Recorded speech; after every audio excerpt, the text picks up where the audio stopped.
Alright guys, so we're just going to change the teeth on this bucket. I'm going to need it for a little extension, trench pour footing. So these are the flex pin style teeth. These are the good style that Bobcat used for years. They switched over to those roll pins, which were terrible for a couple of years. Thankfully they went back to the flex pins. So you just got to grab this special tool. I think it's called Pin Master. It's made by H&L. I ordered it online. We also had a couple in the yard too, but sometimes you lose them or they break. But all you really gotta do is you put the piece just like that, you hit this end with the hammer, this end right there, and the pin pops out.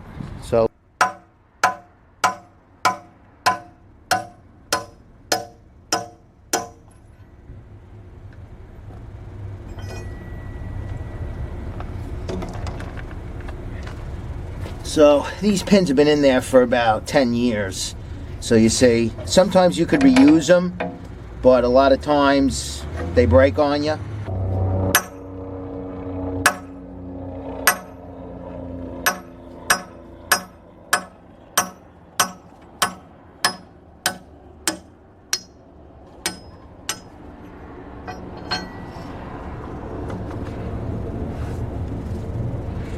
Yeah, this one broke too.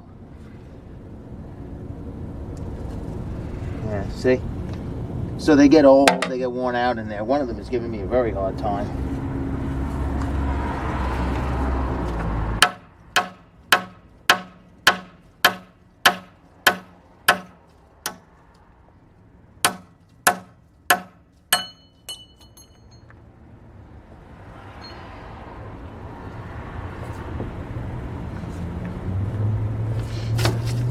Wow. So this tooth completely just broke to pieces. Ugh.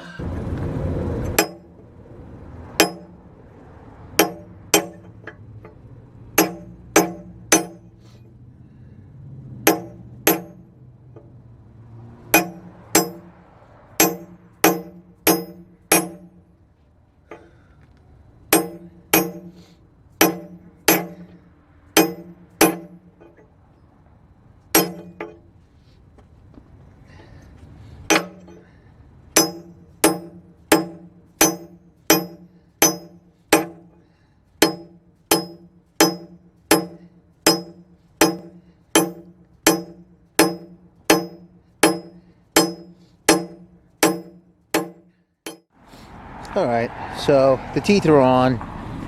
These type of severe duty teeth that are on this bucket, they're the same aggressive angle, so it really doesn't matter. Some guys would tell you to flip it over. You're going to get the same tooth angle, so whatever. This is the way they were on. So you see, I start the pins in, and then you could just tap it with a hammer.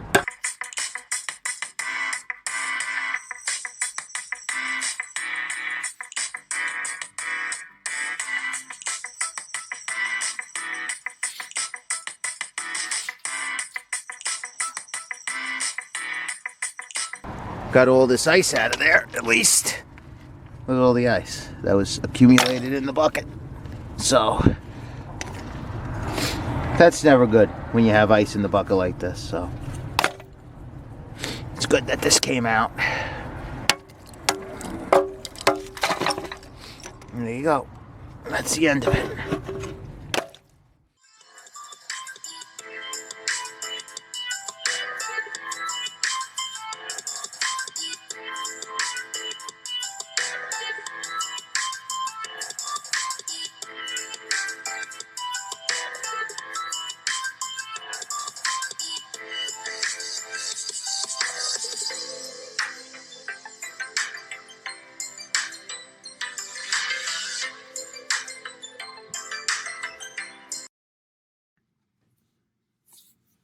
Hi guys, so this project was a very small little extension. I think it was 14 wide by 10 foot off the house.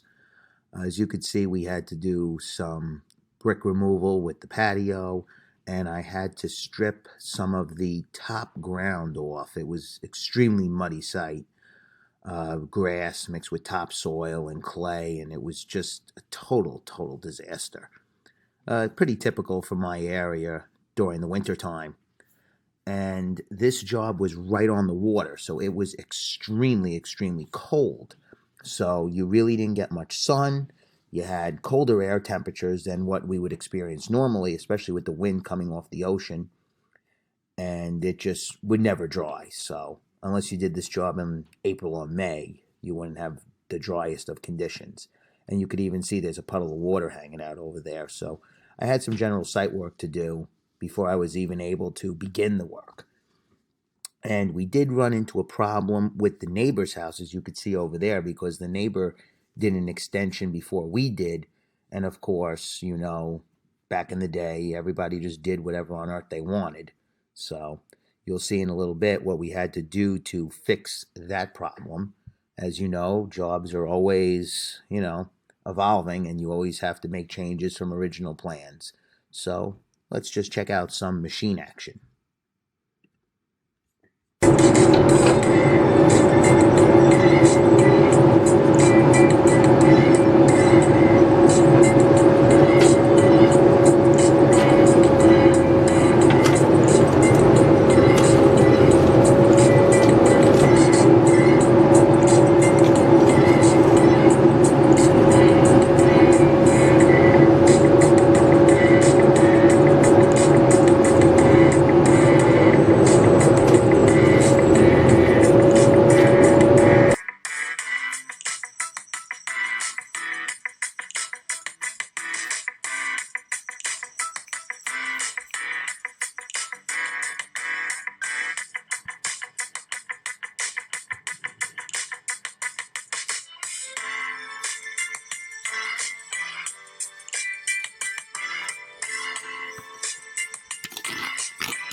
It's past our 10 feet. Past our 10 feet, but maybe we'll do the kid. We're gonna get plywood. Put plywood over here. Just lay it in there. This will be our height. According to the height of this. And the concrete will go in. They got a spot there, a spot here. Underneath, and we'll just use 4 foot poles. This is what we do. That's 10 meters here. 10 feet's there?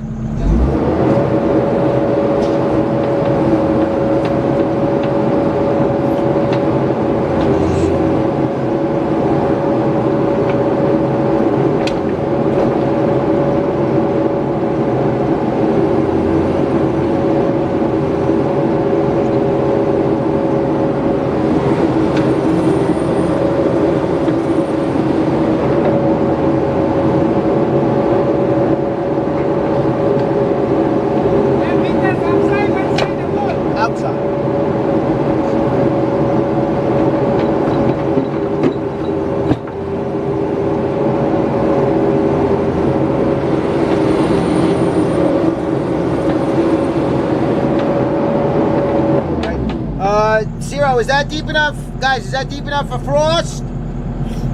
How deep are we from the dirt that you're standing on, Carlos? About 20 inches. 2 feet.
Okay, guys, so just really briefly, the rebar, we tie it up because the concrete will push it down and it's not going to do any good if it's pushed to the ground.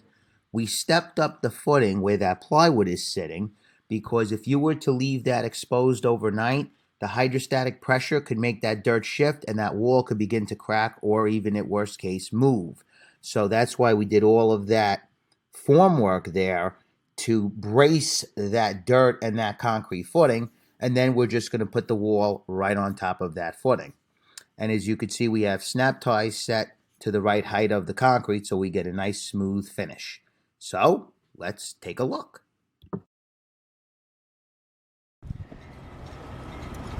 All right, so the footing is installed. Zero, don't make funny faces. What a gorgeous view.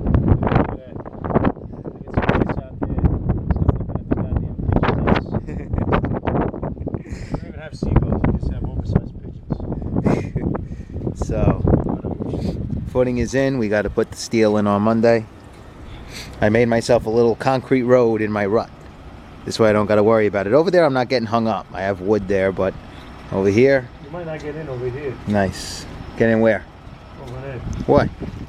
Because you'll be going through the mud and then you'll be sliding on that piece of concrete. I could put some plywood there. I could span it.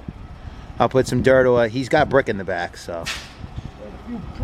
That's that. Okay, guys, so we're done with this one.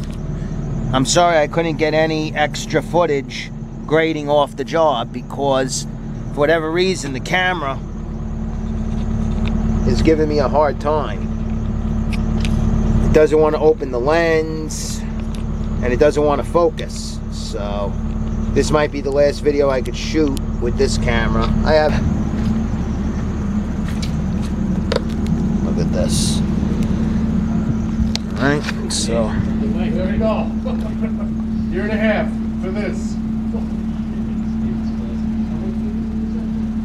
10 by. Slab is in. Grade is done. Best it could be. And the beautiful view of the water. Okay, guys, so just a couple of things I wanted to go over for that project. The first thing is, in the event where you have bare ground or you have wet dirt on the top, it sometimes helps to strip down that first 6-8 inches of dirt and try to get to something solid. Unfortunately, on that project, it really wasn't that terrific until you got a couple of feet down. The second thing that you saw was I was asking the crew, how deep were we? In New York, you've got to be anywhere from 3 to 4 feet below for frost coverage. even though the frost will never probably ever reach that. But for a house, it is nice that you do go down. And the other thing is, even after you dig down 3 to 4 feet, you do have to check to make sure that it's suitable soil. So even if the ground is a little iffy and you have to dig deeper, sometimes that's what you have to do. Or if you can't find good ground within a reasonable excavation, it would help to call an engineer, and maybe they'll have you put stone, or they'll have you do something different, rebar, whatever. But sometimes you have to go above your own head to make that decision. There are a couple of ways that I check for suitable soil. Now, I have a tool called a petrometer. That tool, you stick it into the dirt. I guess it would be similar to this pen. You would put it on an angle. You would slide it into the dirt, and there's a little ring here that has numbers on it. And wherever you puncture up to that ring, it goes from 0.5 up to maybe 5.0, something like that. If you're doing a residential home, frame building, around 1.5 to 2.0 is an acceptable reading. You could get away with 1.0, but you're kind of getting a little iffy there. If it was a commercial or masonry building, obviously your readings must be much higher than that, because masonry is far heavier than wood framing. The second way I check for suitable soil is just take a space shovel and you just push it into the ground. Like, here, let's say the ground is, push it in. If you can't push that ground in with the space shovel, or even put your foot on the back and push in, chances are that ground is going to read at 1.5 or even 2.0 or higher. If you take that shovel and you could puncture it like this into the ground, you got a bit of a problem there. You're not on suitable soil. Okay, so that's like a BS quick way to tell as well, if you don't have a petrometer tool or an engineer on hand. The last point I want to make about that job is, you see where we set up that plywood to brace that neighbor's footing. Now, that footing was sitting just on the dirt. No frost coverage whatsoever. So when we excavated, we could not leave it like that, because even though you can't really see it, that wall and that footing is putting pressure on that ground and putting what they call a hydrostatic pressure on that dirt. Now that you removed the dirt that was holding it and flush cut it, you now have pressure. Now, we only had it open for a couple of hours. We poured the concrete against it. It's braced. It'll never move. So if that was a larger span than 10 feet, I strongly suggest that you call an engineer and do an underpinning, especially if the ground is not too great. Now, the only reason we didn't do that is because, first of all, it would have delayed the job months. You then would have had to get an underpinning plan approved. You would have had to spend a lot of money on an architect and an engineer, and it really wasn't necessary. The ground was fine. And also, we knew we would just pour concrete against it. If that was a full basement and you had to have that open for days, well, then no way, Jose. Even if it was 10 feet, you still would have had to call in the engineer and do an underpinning there, because you just couldn't risk that much dirt being exposed going all the way down to the original house footing. So the only reason we did that was because it was a shallow excavation and we were able to pour the footing within 2 hours. So that wall was going nowhere. And once you put the concrete in, you don't have to worry about the dirt pushing, because that dirt is now locked in. It's actually locked in better now than it was before. And the other point I want to make about that is, maybe some of you are wondering, why didn't we pin rebar into the neighbor's footing and expand it into our footing to help lock it in as one? Well, we don't know the construction of the neighbor's footing. If that footing in the next 10 years should start to sink or start to move for whatever reason, we don't want our footing to move as well, because remember, this is a duplex and it's a totally separate house, and we don't want his issues to begin affecting our customer. So, guys, I hope this video has helped you out. Well, it really wouldn't help you with anything, but maybe you learned a little something. More entertainment purposes. So if you have any questions, comments, like, dislike, if you feel what we did was ridiculous, if you feel what we did was pretty good, questions, comments, leave them down below. Like, dislike, whatever you want to do. Voice your opinion. If you feel you could have did something different, something better, something worse, leave it down below. We always appreciate all comments. Guys, till next time, be safe, take care, and I will talk to you guys soon.